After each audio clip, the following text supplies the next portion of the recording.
Developed by Toys for Bob and published by Crystal Dynamics, originally for the Sony PlayStation in 1996 and later for the Sega Saturn on personal computer in 1997, was that of Pandemonium. The premise of the game is that in the land of Lear, an unpopular jester named Fargus, as well as his puppet of Sid, are looking into a new occupation for themselves. Meanwhile, a skilled yet bored acrobat by the name of Nikki, tired of the circus and carnival related ways of life, runs away to pursue her dream of being a skilled and respected wizard. Through events in the game, Fargus, Sid, and Nikki meet up at a teaching seminar for wizards at a castle. The trio consider the seminar to be boring as well and decide to steal the seminar speaker's spellbook.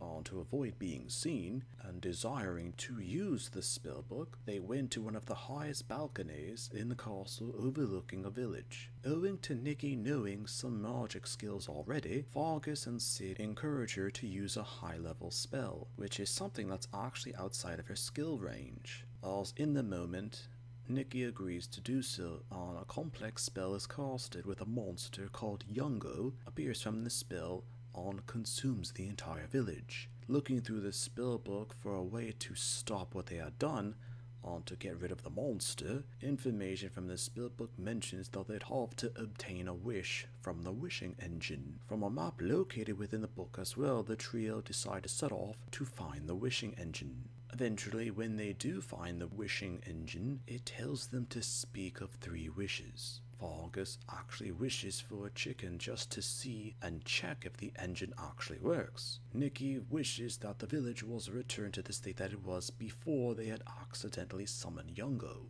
As per their wishes, Nikki and Fargus are then teleported back to the castle. As her wish returns the village to how it was before, and Yungo is forced back into his own dimension. Nikki wondered about the 3rd wish. That was with Sid, and Fargus admitted that out of his desire to share his happiness with the world, he wished that everyone back at the village was just as he is, which actually turned the people in the village into Fargus clones.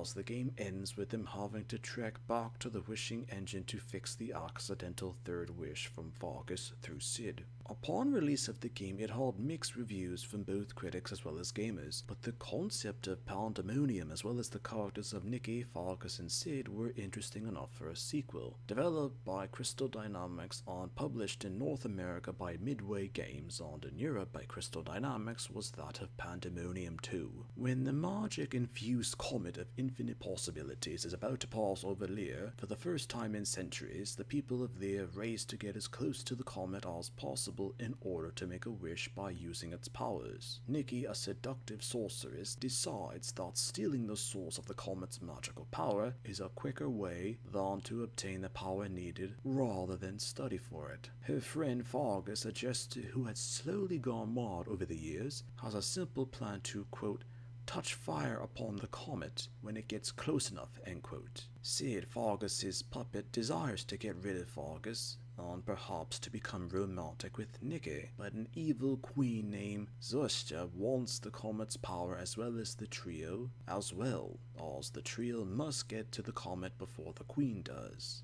Depending on how the player progresses through the game, if Nikki succeeds, she uses the power of the comet to control the universe. If Fargus succeeds, he creates a world where he's the flowers and trees of the world, and even its sun, which makes Sid so angry that his head explodes. When the game was originally released, it once again received mixed reactions from critics and gamers.